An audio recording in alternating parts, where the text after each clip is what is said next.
335. This old-time radio program was originally aired live, long before the advent of high fidelity. We hope, however, that any variance in audio quality will not take away from your pleasure in listening to this, one of the all-time favorite shows.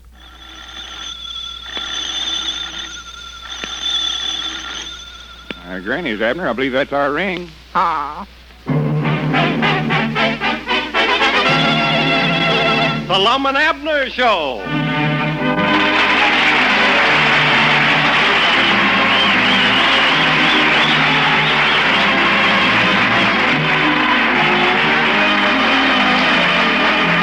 Tonight, we bring you a brand new kind of visit with those old characters down in Pine Ridge, featuring Clarence Hartzell as Ben Withers, Herb Vigran, Francis X. Bushman, Herbert Rawlinson, the music of Felix Mills, and starring your old favorites, Lum and Abner.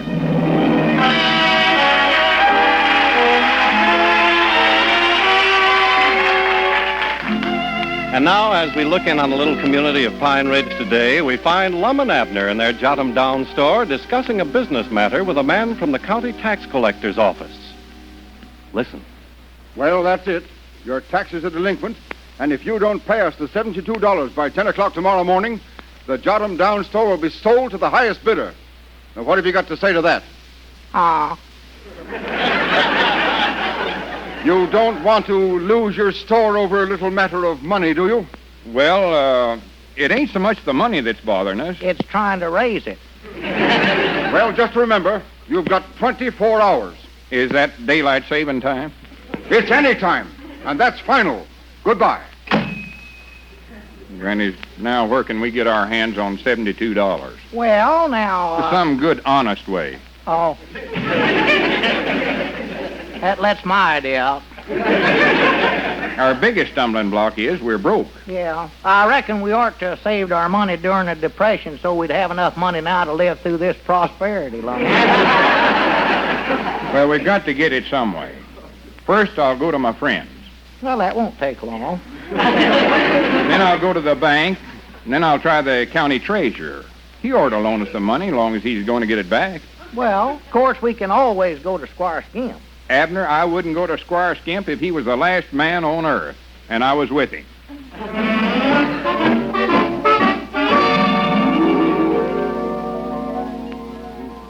Yeah, that's what I want, Squire, a loan. Well, I'm glad you came to me, Lum, instead of going to some unscrupulous out-of-town loan shark. Yeah, I'd rather do business with the local ones. Yes. You say you want $72, Lum? Yeah. Well, I think that can be arranged satisfactorily.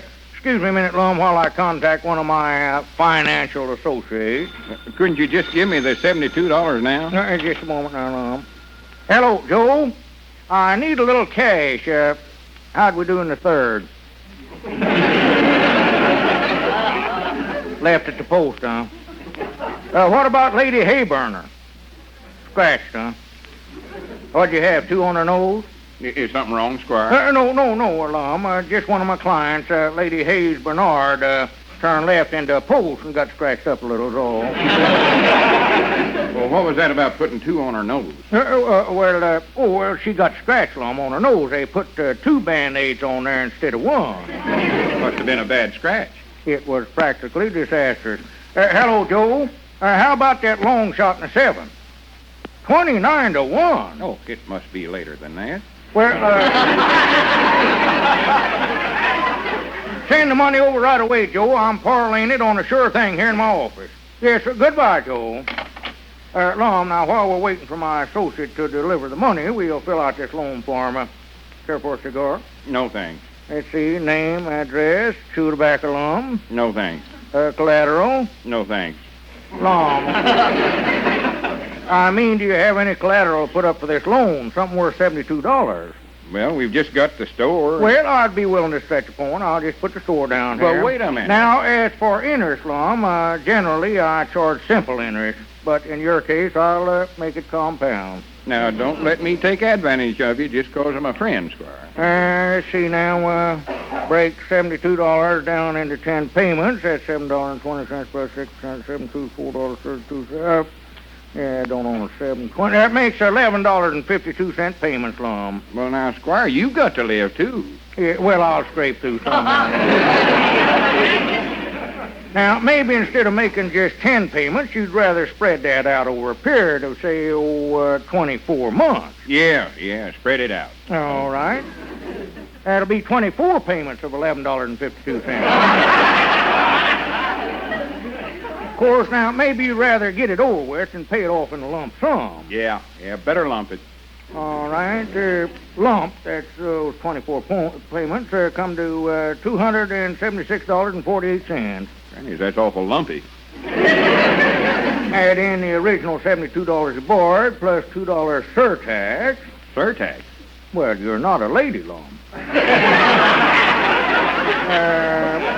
That comes to $350.48. Well, now, wait a minute, Squire. And if you pay it before midnight, we'll knock off the 48 cents.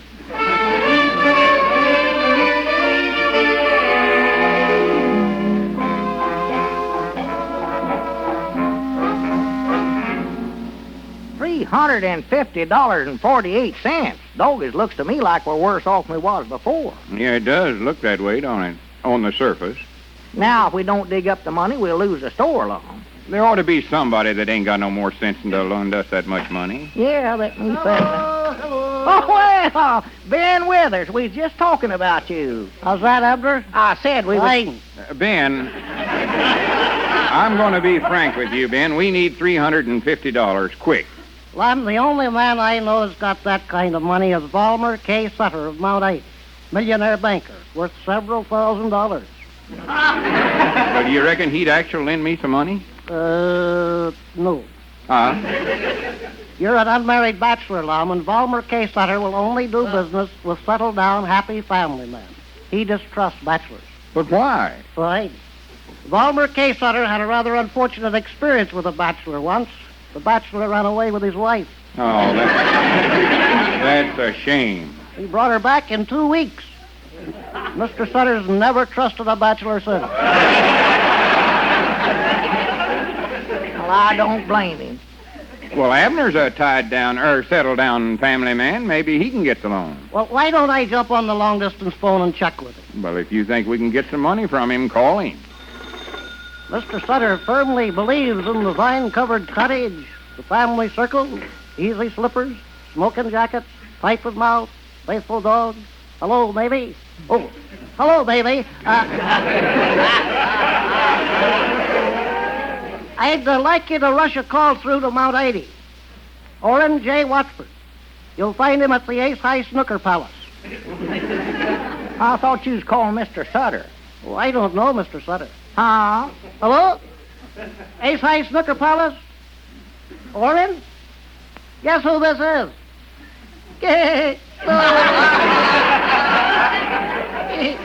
He thinks I'm Russell Fillmore. Try again, Orrin. Just tell him who you are and get hold of Mr. Sutter. No, this is Ben Withers. Yes. Sure, I'll wait. What's the matter now, Ben? He wants to make another shot. He doesn't want to hold up the game. Oh, for pity's sake. Nice fellow, Orrin. Wears his vest inside out to break himself of the cigar habit.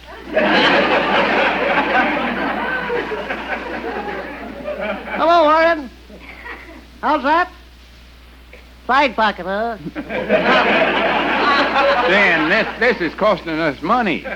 Orrin, I wonder if you'd run across the street to the bank and ask your millionaire brother-in-law if he'll lend $350 to a needy friend of mine here in Pine Ridge. Do you have to say needy? Better make that seedy. How's that? How's that, Orrin? Well, my stars, put him on. What do you know about that, Lum? Ralph Conway is there. I don't care who. Just find out about the money. Ralph wants to say hello to me. Ralph? Hello to you. Okay, Ralph. He's putting Orrin back on. Ask about the money. That's the first time I've talked to Ralph in 7 years. Sure good to hear his voice again. Hello? Who is this? Charlie? Oh, my goodness. Why, certainly, Charlie. I'd love to talk to him. Now, hold on, Ben. This has went too far. That Charlie thinks of everything. Hello, sir. Happy birthday, sir. Just a moment, sir. Here, Lum, you talk to him. Well, I don't know what to say to him. Just say happy birthday. Oh, Granny, this is silly. I can't. Hello, sir. Happy birthday, sir. I said happy birthday. I said happy birthday. Here, Ben, take this receiver and get Orrin back on. How'd you like that fellow's voice, Lum? Couldn't hardly hear him. Who was it? I don't know.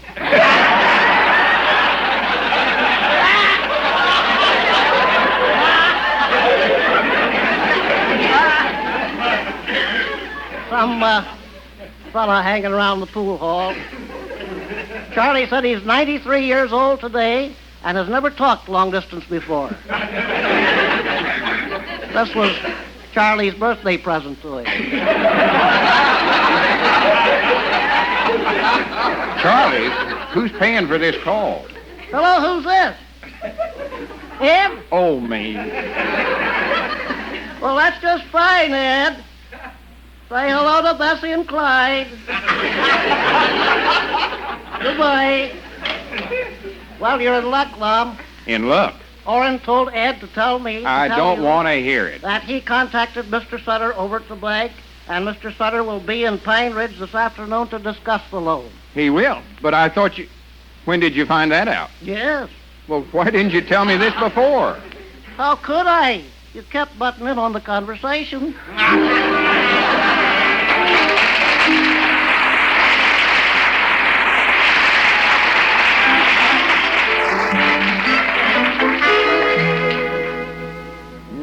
No, Abner. You ain't never going to make no impress on Mr. Sutter that-a-way. Here's all I want you to do. Look like a family man. Look happy. Well, make up your mind. I can't do both. Abner, a family man is happy. When did that start? Leastways, far as Mr. Sutter's concerned there. Oh, him. Now, if you expect to get this loan for us, you've got to make him think you're a family man that's awful thoughty of his woman. Well, Lum, I'm thoughty, Elizabeth. Who was it that sat on the fence in a hot, boiling sun all one day learning her how to plow? Well, yeah, that's nice. And me with a busting headache, too. Well, Abner, them ain't quite the things I mean. Well, how about me setting up of the evening reading a catalog to her while she half soles my shoes? Well, look, Abner. I've even stood out in a pouring down rainstorm and helped the ladder while Elizabeth patched the roof. Abner, I ain't trying to criticize your domesticalness, but a man like Mr. Sutter has got different ideas on the subject. Now, look, we're going to have him take supper over at your place, and when he gets there, I want you to be sitting in that big rocking chair in the parlor with your easy slippers on, and your dog, Old Blue, sitting at your feet, pipe in mouth. Old Blue can't smoke. I don't mean him. Makes him sick, Tom. Better have your daughter Pearl kneeling down at one side of your chair. I doubt if them slippers will fit him either. Then I want you to have Elizabeth standing behind your chair with one hand on your shoulder and holding a pitcher of lemonade in the other. No. Stop right where you're at. I ain't going to take a chance of her stand behind me with anything that heavy in her hand. Look, if we expect to get enough money to stay in business... Wait a minute. Was that our ring? I don't know. I'll see. Hello, jot 'em down, Store. Abner Peabody doing the talking. Who? Oh, my goodness. Is she hurt bad? Who's hurt? Elizabeth? Oh, this is terrible. I'll be right home. Lum, I got to get over the place right away. Well, wait a minute. What happened to her? I'll tell you later, Lum. Oh, that poor Elizabeth. What a time to have an accident. For a clumsy woman, she sure is awkward.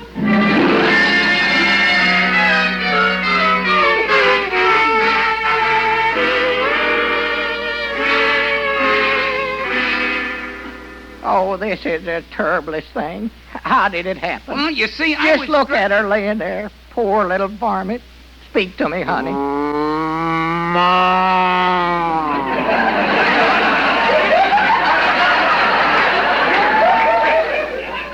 Poor little Rosebud.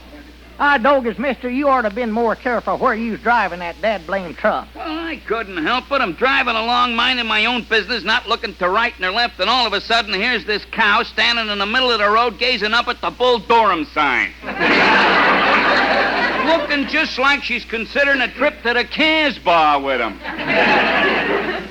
Dogus, I'm a good mind to lawsuit you for this. Oh, no, you can't do that. I ain't responsible. Well, why ain't you? You was driving the truck. Yeah, but I ain't got no driver's license. Well, I guess you got me there. This concludes the first part of this cassette. Please turn the cassette over and begin again on side 2. Will you help me try to get her to the vet? Yeah, well, just a minute. First, I got to make out this accident report to the insurance company. What's the name now? Rosebud. Is that your first name or your last name?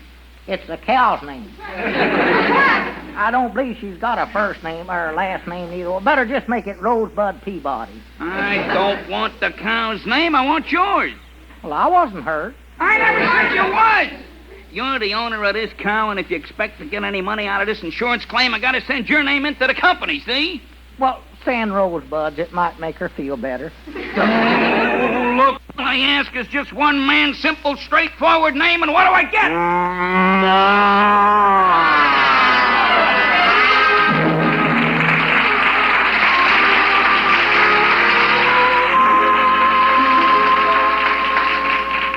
Granny's Ben, this is the worst one kettle of fish I've ever been in. Fine. It's been might nigh 2 hours since I've heard from Abner. And I just got a call from Mr. Sutter that he's on his way over here. Well, there's no use in your talking to Mr. Sutter, Lum. He only does business with happy family men. Well, I ain't got time to raise a happy family now. And Abner's woman's been hurt in some kind of an accident. No telling when he's going to be here. Oh, that's highly unfortunate. Is she hurt badly? I don't know. I ain't got none of the details yet. I just hope it ain't so serious that it'll keep her from cooking that supper for Mr. Sutter. If we don't get him over to Abner's house, we're sank. Fine. Granny, it looks like if it ain't half a dozen of one thing, it's 6 dozen of the same. How's that? Excuse me, Ben. Hello, Jot 'em Down store. Lum Abner's talking. Lum, this is Abner. Oh, well, thank goodness. How is she, Abner? Is she hurt bad? I'm feared so. Oh, me. She broke her hind leg. Oh. Ben Elizabeth broke her hind leg.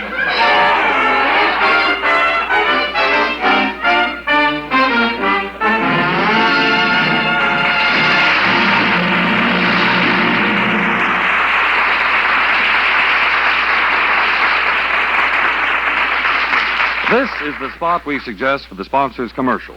Your message will be welcomed by millions of Lum Abner fans from every city, town, hamlet, and crossroads throughout America. For over 17 years, these loyal friends have followed the daily lives of these two old codgers from the hill country. And Pine Ridge is perhaps as well known today as any city throughout the land. Lum and Abner have become a household name as truly American as baseball and ham and eggs. Their entertainment throughout the years has typified good, clean, wholesome, down-to-earth American life. To the folks in small towns, it's a visit with old friends. To those in the city, it's a pleasant departure like going back home again. It's an era of American life that people who knew it don't want to forget, and people who didn't like to know. Isn't this the type of entertainment you would like your product associated with? Well, the listeners for nearly a decade have proven to be as loyal to their product as they are to Lum and Abner themselves.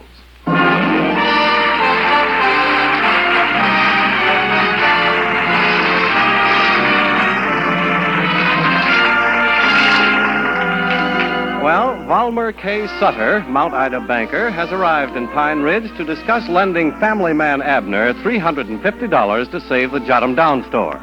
However, Abner has forgotten all about money as he watches over his injured cow out in the barn. Right now, he's trying to get the cow to go to sleep. Listen. As Alicia saw the flash in his eyes, she quickly proffered him a cigarette. But Preston brushed it aside, and with his hot breath blowing on her cheek, whispered hoarsely, I love you, darling.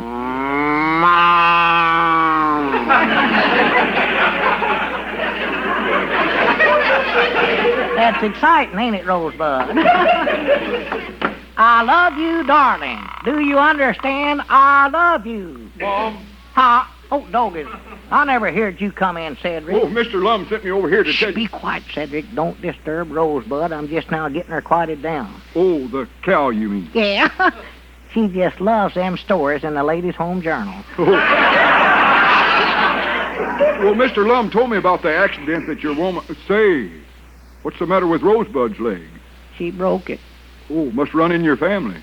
How's your wife? Oh, she's fine. I got her calmed down after the accident. It's Rosebud I'm worried about. Well, where's Miss Peabody, in bed? In bed? Well, no, she's out chopping wood. With her leg? No, with a regular chopping axe. I'll be doggone. She sure must knit fast. Yeah, she knit me a pair of socks once in less than a week. I'm talking about the bones in her leg. No, she used regular knitting needles. Of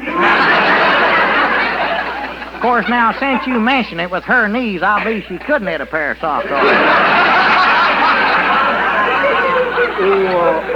Say, Mr. Lum told me to tell you that there's Mr. Sutter over at the Jot 'em Down store waiting for you. Sutter? Oh, my goodness alive, I plumb forgot about him. Oh, for the land's sakes. Rosebud's woke up again. Here, Cedric, take this and start in right there. Yes, Mom. Right there. And I'll see you later, Cedric. Preston brushed it aside and with his hot breath blowing on her cheek, whispered hoarsely, I love you, darling.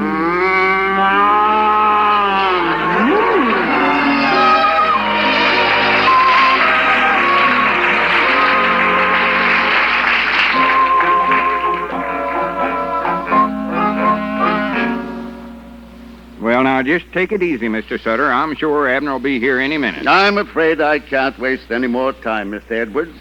Time is money, you know. It is. Granny's no wonder we're broke. I've been sleeping up about $100 worth every night. I'll give him 5 more minutes to get here. Well, Mr. Sutter, the thing that's holding him up is because he's such a devoted family man. Oh? See, his woman was in an accident today, and poor Abner, being such a family man, is all tore up over it. Well, I'm sorry to hear that. Oh, you never seen such a family man. I just wish this accident hadn't happened so you could have saw him and his little family grope together in the parlor. It's a sight that'll warm the crockery of your heart. I'd like to hear more about that, Mr. Edwards. Well, sir, you can walk into their little rose-covered bird nest or love nest any time of the day or night, and you'll find Abner sitting amongst his beloved family circle. Ah, that's the sort of thing I like to hear about a man. Yeah, every night he sits there in his easy slippers, his good wife standing behind him, his curly-headed little daughter kneeling at his feet, gazing up at him with them watery blue eyes. How old is the little one? Going on 19. Months? Years.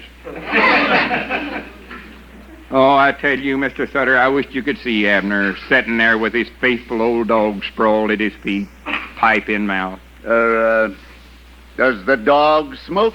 No. They claim he's part Sam Bernard. Yeah.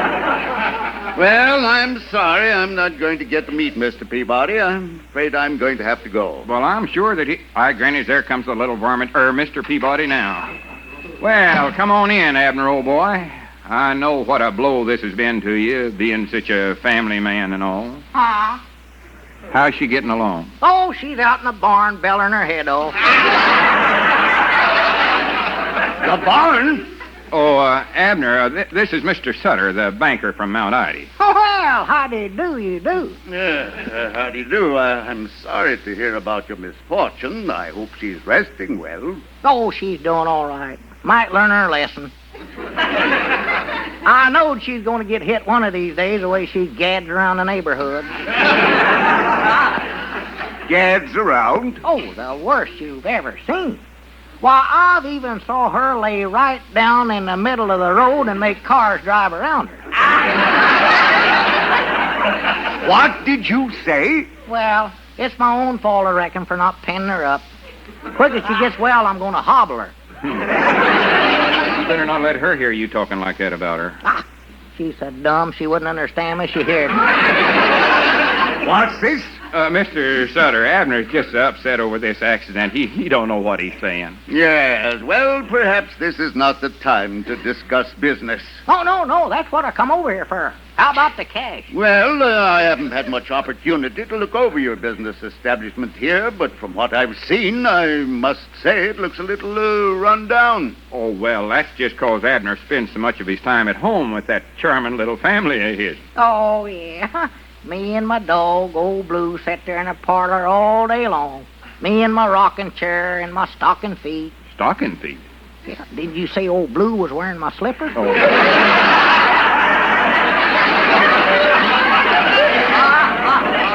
Oh, we're a happy household. Even our canary's happy. Just last week he split his beak smiling. Abner, don't overdo it. One of our hogs died laughing. You're just going to love taking supper with us, Mr. Sutter. We're having pork chops. Why, I wouldn't think of imposing on Mrs. Peabody at a time like this.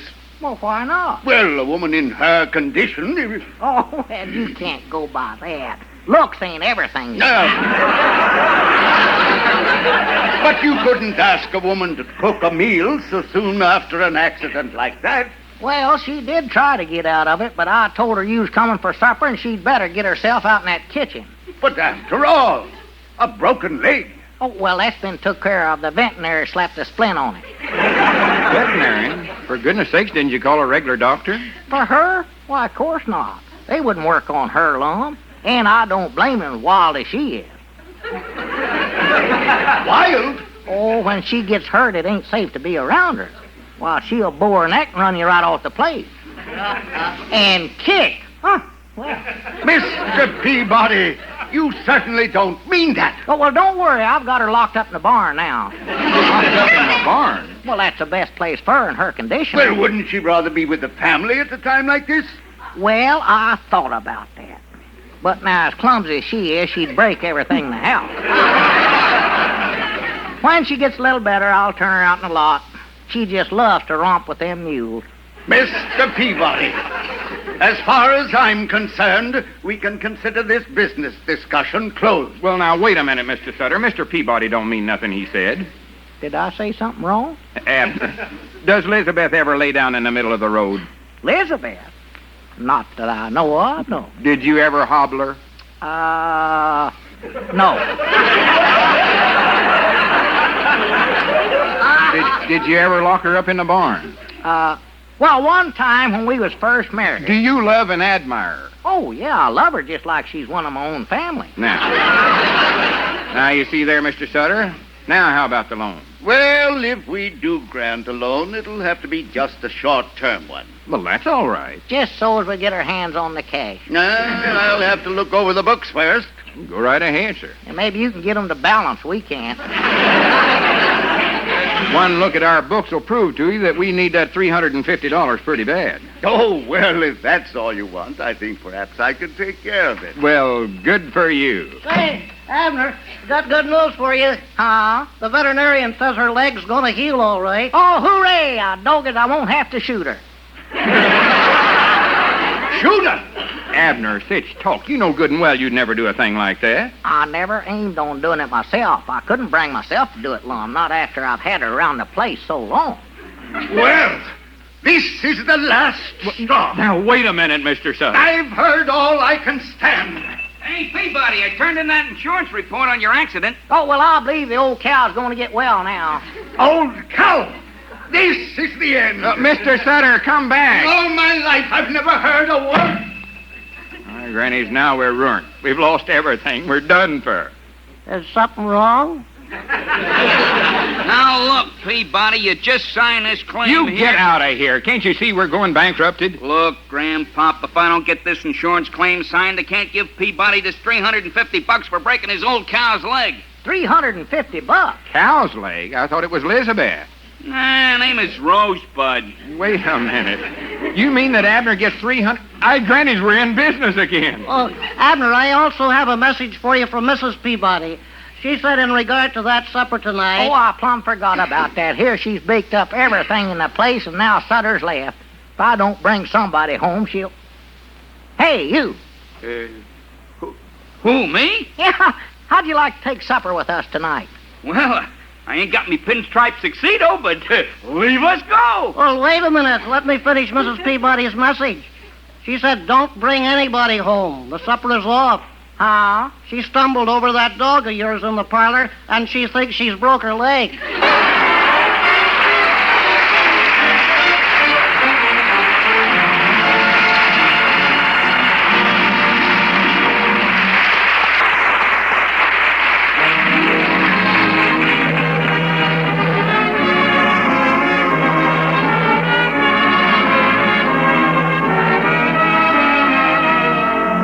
The Lum Abner Show is written by Roz Rogers and Betty Boyle and produced by Glenn Hall Taylor. The music was directed by Felix Mills. This is Charles Lyon. This is CBS, the Columbia Broadcasting System.